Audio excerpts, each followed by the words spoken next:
Hey, this is Alzay Calhoun with CovetedConsultant.com, and in this video I want to talk to you about your responsibility as the leader of your company, and I'm going to compare it to being the mayor of a city. So if you're the mayor of a city, your primary responsibility is to care for the people in your city and give the city the opportunity to grow, develop, be the very best city it can.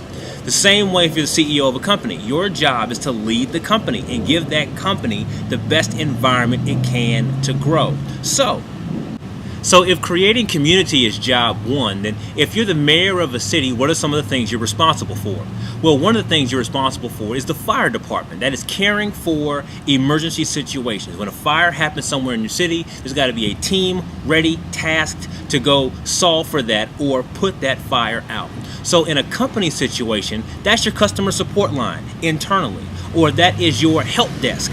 Those are the people who are responsible. If something breaks and nobody knows who's to call, they can dial 911 and they can call the fire department. And that department is tasked and tooled to go out and deal with that issue, whether it be internally in your company, fix a computer, fix the copier, or externally to a client, which is help walk them through a given issue or problem. So another example is the police department. And it's the police department's job to remind us of the rules. Their job is to protect and serve. Their job is to give us boundaries. So inside of your company, that's why you have managers. That's why you have supervisors. That's why there's a chain of command at a very baseline to just remind everybody of the rules. Everybody knows what the proper protocol is. And if someone steps outside of that protocol, then there are very gentle ways we can put them back into protocol.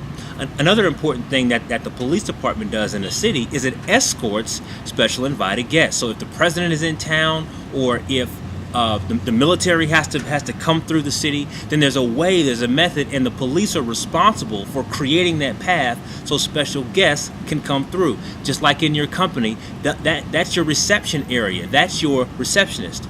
Those are the people who welcome special invited guests, and they can get navigated through your environment, whether to meet with you or to meet with someone else within your company. The police department is important, and you've got to create a space for that.